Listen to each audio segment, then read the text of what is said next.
Thank you, Del. Such a beautiful voice. And now, if I had a drum, I'd say drum roll. There we go. There we go. This is our official welcome.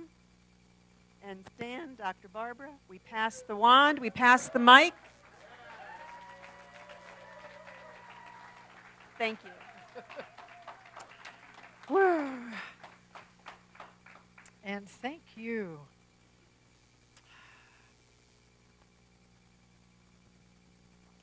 The theme this month is wholeness. And to me, wholeness means having the idea of something that can contain all that is, the sadness and the joy. Something that can carry me, whether I'm being masterful or not. Wholeness is something that is completely open to any possibility, and there is no right and wrong in wholeness. And there is no us in them in wholeness. There is only the evolution from our little self to our big self. When I was a mom with little kids, I used to read my kids this book, Little Me and Big Me.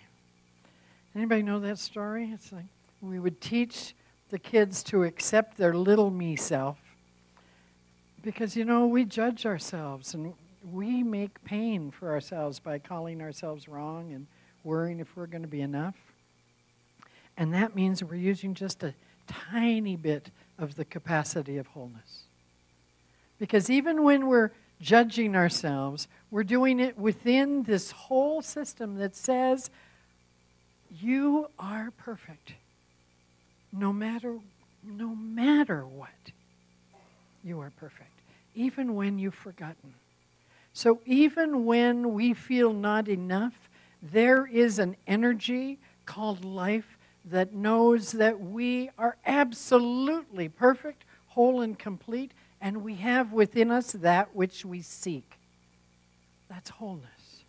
Even though we might be afraid to take that next step that's been calling us for a long time, and we're going, I'm not ready, maybe when I retire, or maybe when I graduate, or maybe when the kids grow up, or maybe when I've got it figured out, or maybe sometime, but not now.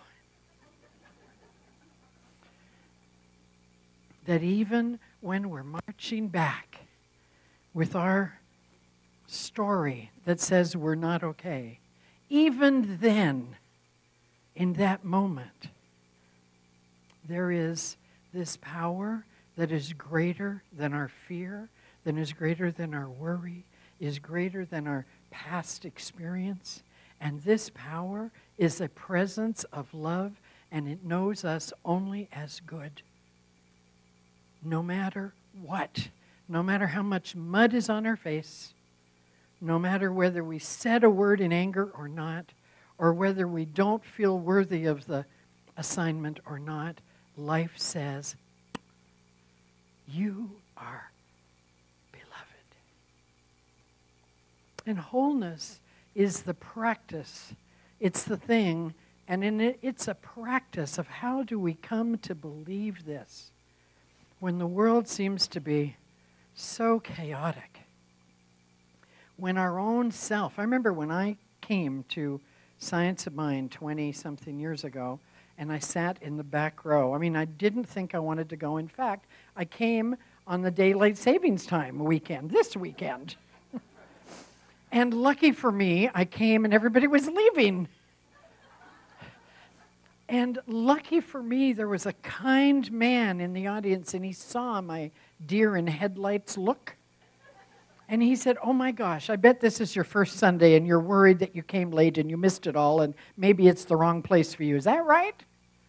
And I said, yeah, and I kind of had a little tear. And he said, let me just show you around so that next weekend you're going to know where to find the coffee and where to get the bulletin. And And I'll show you the stage. And I mean, if it had not been for that kind person. So if we ever think that we on our own can do nothing about these big issues, let me promise you that that is not so. Every one of us has the wholeness of life within us. And our job is to particularize it as us, as each of our individual selves. We're different from each other for a reason. It's because life needs all of us, even when we think we're not doing it well, or we're too this or not enough of that. Even then, we have a piece of the puzzle of this magnificent life, which is in the birth process right now. And we are the midwives of it. And that is the truth as I know it. And so when we look out on the chaos, the good news is the best time, the easiest time for change is chaos. Because in the middle of the chaos, all the familiar props are gone. You can't do those usual habitual responses like, well, I'm just like that. Or, well, I never am able to do that. Or they're always like that with me. And in chaos, you can't do that because nothing is the same. And so grab that moment of chaos and ask yourself, this is the juiciest question I know right now. Literally, the juiciest question I know. And I have some good questions, but this one, try it on for yourself. This one asks, what is the correct order here now? When I heard that question come through me in a class, I was just stupefied. It just stopped me. What is the correct order here and now? What is mine to do? Life gives me this experience, this chaos, this sadness, this anger, this frustration, this failure, this success. Life gives it to me because I'm ready for it. It wouldn't be happening unless it was time for me to break through it. And so I'm not going to break through if I just keep telling my old story, am I? No. I'm too strong. I talk too much. I'm too demanding. I need to do it my way. They'll never understand. Do you have a story or is it just me? No. Yeah, I'm sure we do. And probably we share some of the stories too. And so life is not going to be available to us new if we're stuck in the story, right? So wholeness says, honey, there is a plethora of possibilities here. Which one would you like now that's different than the one you've always done? Like you can't after 60, this doesn't work after 30. You have to be 21 and you have to be, that's a bunch of phooey. Because we're making it up and we're using the law of life to do it. And the law of life says, you are perfect, whole, and complete. And whatever you focus your attention on is you're going to draw to you. So if there's something going on right now in your life, it's because you're ready for a change. And what are we sitting here for? We're not sitting here to do the same old every Sunday. We're not sitting here to stay ourselves. We're sitting here to change. I cried at the back of the room for the first 6 months. I did come back. Thank God. I didn't want to. I didn't want to change, but I wanted a different experience. But I didn't want to give up the one I had. It's a struggle, and we all have that struggle. And here's a place to learn that it's okay, but you don't need to build your house there. You could rent a cabin if you need to. So wholeness is, for me, such a topic that every time I think I've got it, it's like I'm like a dog with a juicy bone. You ever seen a dog chewing on a really juicy bone? Oh, they're so happy. They're digging in, and saliva is coming down, and it's so juicy, and they're so excited that they've got this new idea, and out pops the bone. Where'd the bone go? Geez, I just had it. I knew this stuff. How come I can't remember? Do you know what I'm talking about? You think you've handled something. Like, I know I've forgiven my ex-husband. Until he moves to town. Oh my God. And I was a minister already, and I saw so many things about myself that I didn't like. I won't bore you with them all, but someday maybe we'll do a class and it'll be my turn to share, and you'll hear about it. But what I'm doing with that, because I love my children so much, I don't want to put them in the middle of any more conflict between their parents. So I'm using the uncomfortable situation to find something good that I can use to transform my relationship to it. Because in the wholeness, I'm making it up. I can do anything I want. I can choose to be crabby and right and just be mad at him that he never did the wa-da-da-da-da-da. Or I can choose to feel, geez, why did he have to come here? Or I could choose to find some kindness, some wisdom, some compassion within myself. And know that he wants to be with his children too. And why should I have all that? And what is it in me that I need to let go of? That we could be together on all of those holidays that we're together now. Birthdays, graduations, new jobs, Easter, Christmas, Thanksgiving, New Year's. I'm going to be here on Christmas. And that's because I'm really having fun here, and I'm really going to have fun here too.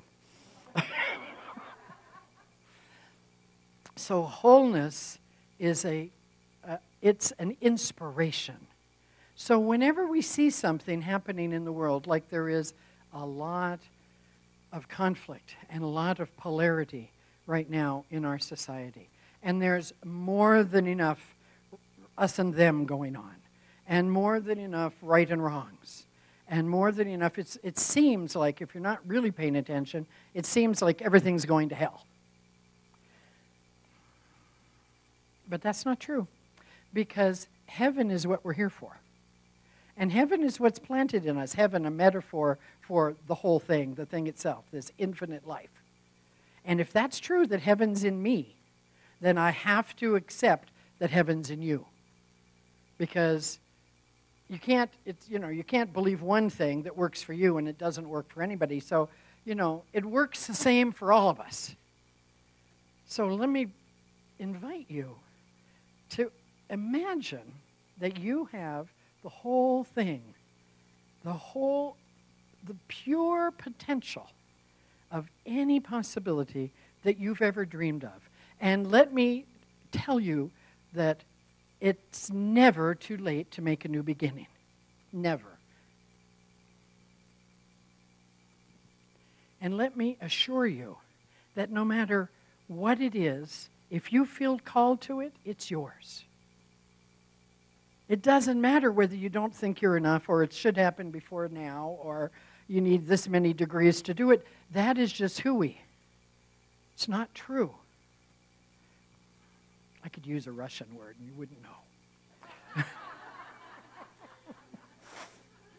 Боже мой.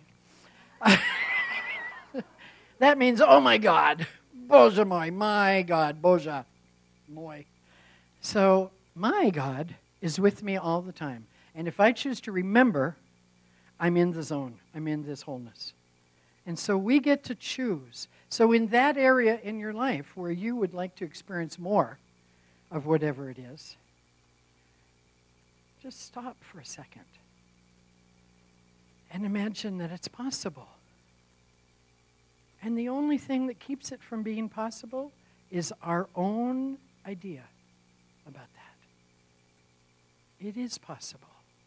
We can have a world where people create newness from cooperation instead of competition. We can have a world where there is no hunger and homelessness because we have learned how to be generous and kind and compassionate and more loving. And we can have a world where everyone has shelter and food and dignity because we have found the dignity within us as we have learned to stop judging and beating up ourselves. We can have a world without war when we give up the wars in our own hearts. Will be no need for weapons in this world that works for everyone, because we will have found a better way. And Buckminster Fuller said, you never change anything by fighting the existing reality. The only way change ever happens is by creating a new model, and that in itself makes the old model obsolete. So in this wholeness is what you're looking for. And it's in every breath, and in every choice, in every tear, in every laugh, in every sorrow, in every disappointment, in every success. This wholeness is, as Del sang, when we wait upon the Lord gives us what we're waiting for. If we're waiting for people to be mean, the law has no chance but to give us meanness.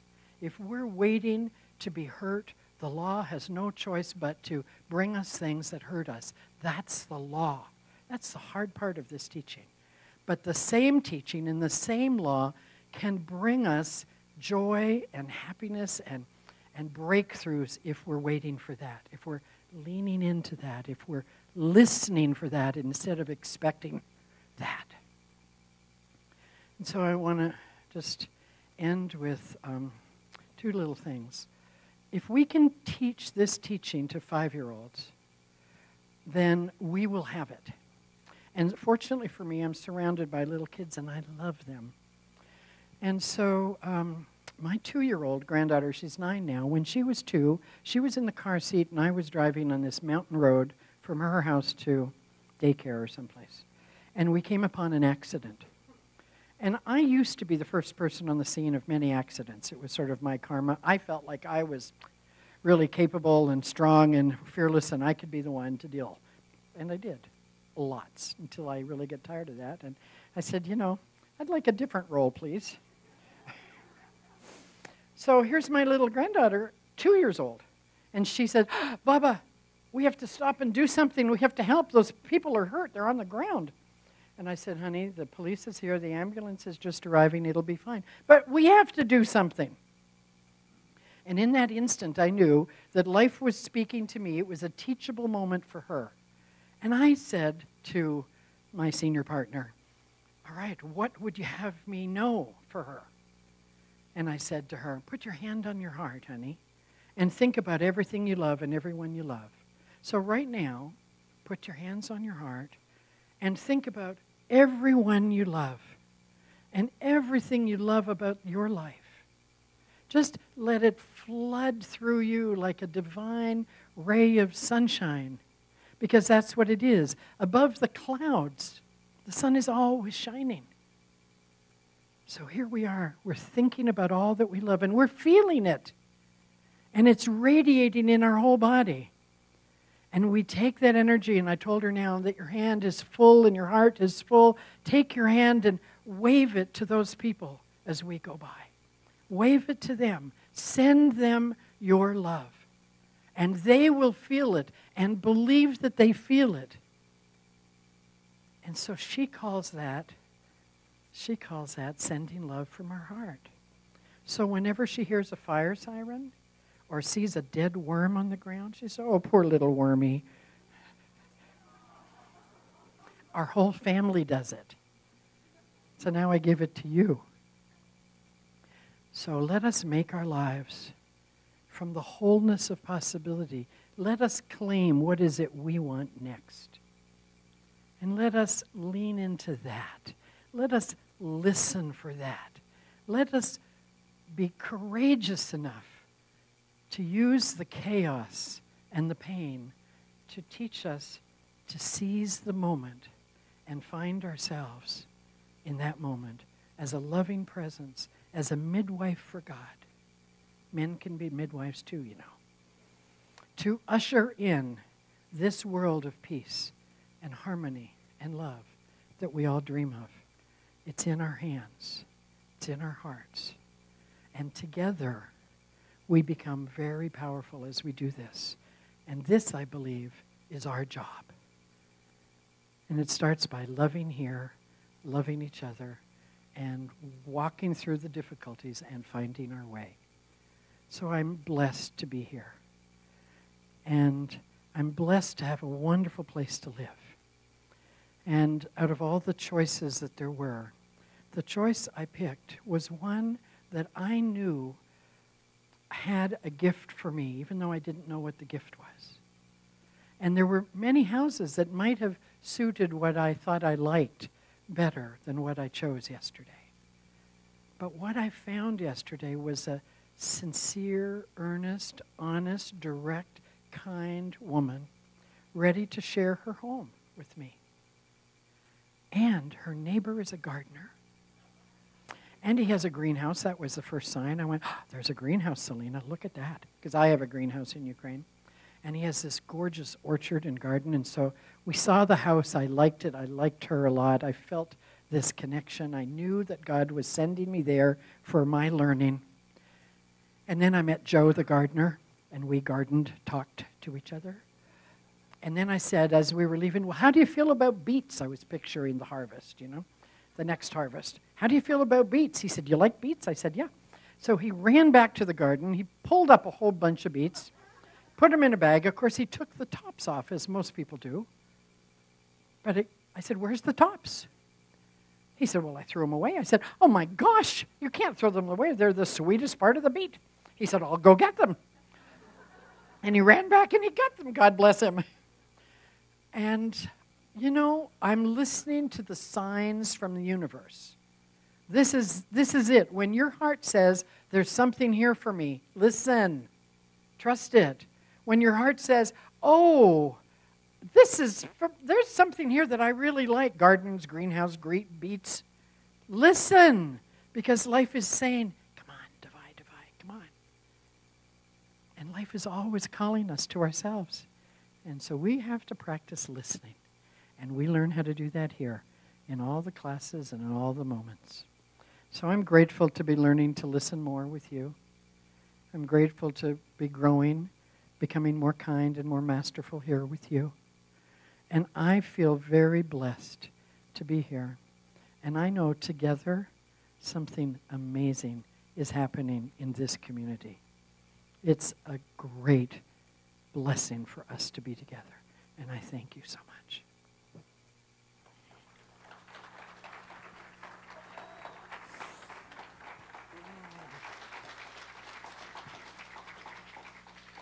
So let's just anchor that in prayer. And if the practitioners would come and, you can come and see the practitioners afterwards and ask them for a short healing prayer. Because that's what we're trained for, to know the truth about you. And so I invite the practitioners to just find their spot.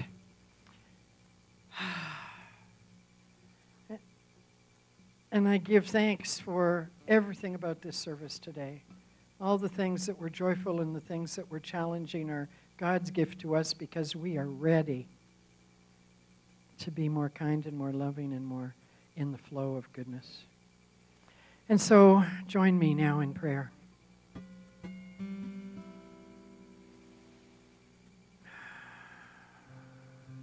Everything I seek is seeking experience through me. I seek only that which nourishes my heart, my mind, and my soul and my body. That is my choice. I consciously am giving up the old things I used to listen for and the old needs I had so that I can replace them with something sweeter and something softer from this infinite wholeness of life. Because it's here for me. And it's here for each person in this room. And it's here for all of our beloveds. And it's here for everybody in this town. And everybody in this state and the whole blessed world. This wholeness is exactly the same for each and every one of us, regardless of our past, our present, our expectations, or our hopes. And so know with me now that each of us is cherished just as we are. That there is only good seeking to be experienced in everything, in every situation, in our whole life. Everything is here that I might grow and expand the holy nature of my life, so that together we become a presence and a palpable, visible light field, a field of great light for anyone who's seeking to heal their own selves. And so as we go forward today, giving thanks for everything that has happened, for everyone who has served, for everyone who has come to be served, and for all those lives that we touch, as we go forward, let us go forward in the song of thanksgiving. Let us go forward grateful for every bit of it, and know that there is an infinite presence, and it breathes, and I breathe in it. It is who I am. God gives me life. I am life. God gives me beauty, and I am beauty. And God gives me peace, and I am peace. And so I use this day to expand and widen my heart. And I know that as I wait upon the Lord, I am fully supplied and cherished and blessed. And I say thank you.